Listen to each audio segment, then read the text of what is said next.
జై శ్రీమన్నారాయణ. అందరికీ నమస్కారం. ముందుగా అందరికీ ముక్కోటి ఏకాదశి శుభాకాంక్షలు. ఈరోజు ముక్కోటి ఏకాదశి కదండి. అందరూ కూడా ఉదయాన్నే మరి వైష్ణవాలయానికి వెళ్ళి స్వామివారి ఉత్తర ద్వార దర్శనం చేసుకునే ఉంటారు కదా.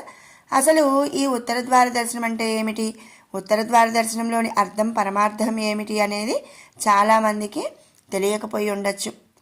ఈరోజు మన వీడియోలో మన బాపట్లలోని క్షీరభావనారాయణ స్వామివారి గుడిలో ఉత్తరద్వార దర్శనంగా మనకి స్వామివారి దర్శనాన్ని నేను ఈ వీడియోలో చూపిస్తాను. దానితో పాటుగా మరి ఉత్తరద్వార దర్శనం గురించి మనం కొన్ని విషయాలను ఈ వీడియోలో తెలుసుకుందాము. ముందుగా మన క్షీరభావనారాయణ స్వామి గుడి చూడండి, ఎంత చక్కగా అలంకరించారు కదా. మరి మొత్తం పూలతో అలా అలంకరించారు. అలాగే ఈ గుడికి ఏంటంటే ఒకటే ద్వారం ఉంటుంది కాబట్టి స్వామివారిని ఈరోజు ఉత్తరముఖంగా ఒక బండి మీద అంటే స్వామివారిని ఉంచేసి ఇక్కడ అందరికీ భక్తులకి ఉత్తర ద్వార దర్శనం అనేది ప్రసాదిస్తారు. ఆ తర్వాత ఆ స్వామివారు ఊరిలో మరి 4 బజార్లు కూడా ఊరేగింపుగా వచ్చి గుడిలోనికి వెళ్తారనమాట. ఇలా ప్రతి సంవత్సరం కూడా ఉత్తరముఖంగా దర్శనం అనేది జరుగుతూ ఉంటుంది. ఉదయం 4 గంటలకే పూజ పూర్తి చేసుకొని 4:30కంతా కూడా స్వామివారిని ఉత్తర ద్వార దర్శనం కోసం ఏర్పాటు చేస్తారనమాట. ఇక 4 దగ్గర నుంచే భక్తుల రాకపోకలు అనేవి బాగా ఉంటుంది. చాలామంది భక్తులు అనేవాళ్ళు వస్తూ ఉంటారు. ఇక నేను తీసిన ఈ వీడియో అయితే 5:30 అండి, 5:15, 5:30. మరి ఎంతమంది జనం అంటే చాలామంది భక్తులు అప్పటికే చాలామంది వచ్చి వెళ్ళిపోవటం కూడా జరిగిందనమాట.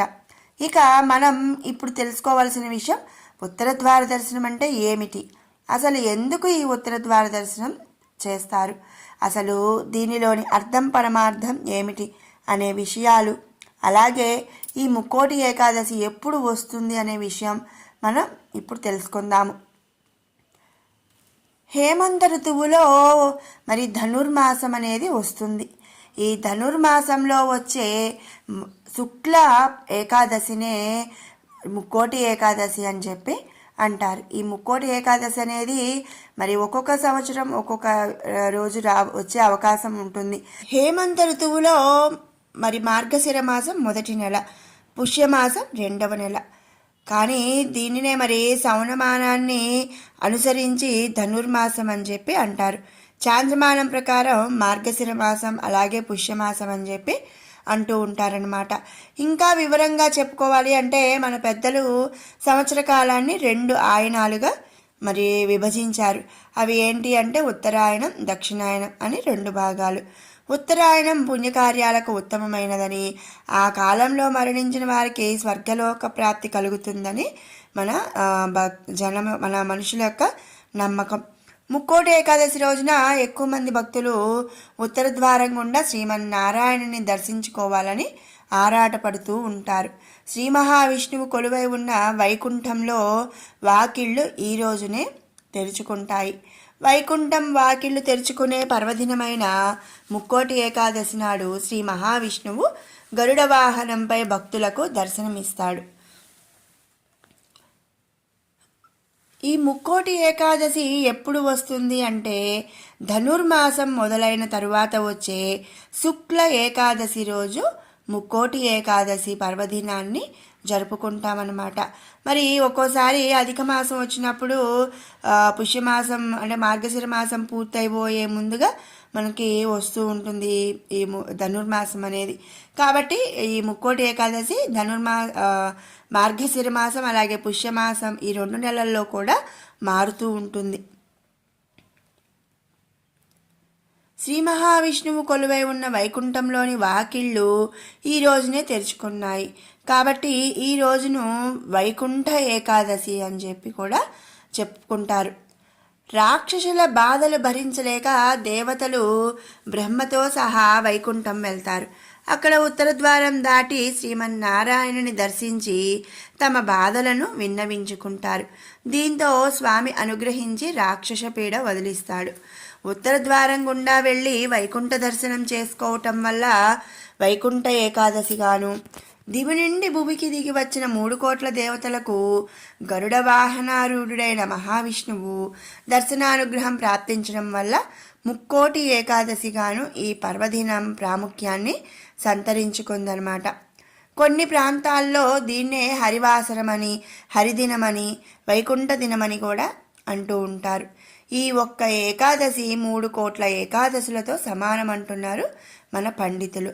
ధనుర్మాసంలో వచ్చే ఈ ఏకాదశి సంవత్సరంలో 24 ఏకాదశుల్లో కూడా శ్రీ మహావిష్ణువుకు అత్యంత ప్రీతికరమైనది.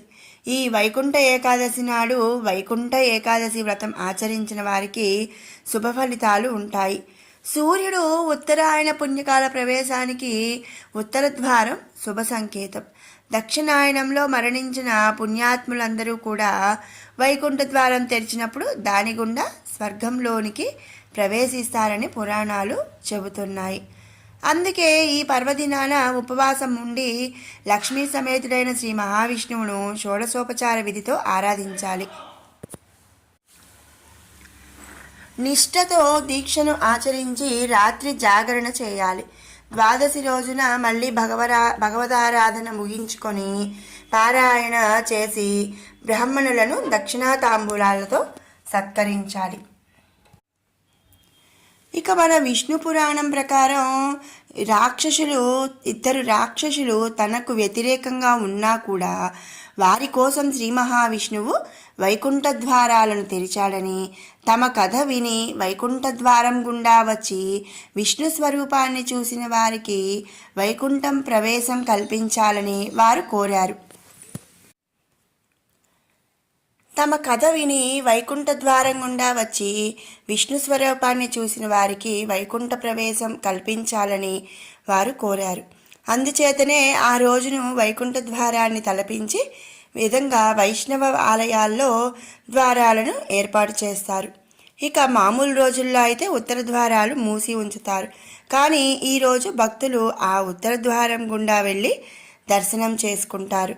తిరుపతిలో కూడా ఈ రోజున వైకుంఠ ద్వారం పేరిట ఉన్న ప్రత్యేక ద్వారాన్ని తెరిచి ఉంటారని మనందరికీ కూడా తెలుసు.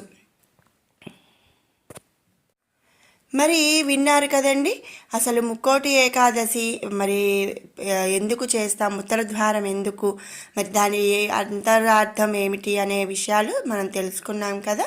మరి మీకు ఈ వీడియో నచ్చినట్టయితే లైక్ చేయండి, షేర్ చేయండి. అలాగే మరిన్ని అప్డేట్స్ కోసం మన ఛానల్ని సబ్స్క్రైబ్ చేసుకోండి. Thanks for watching.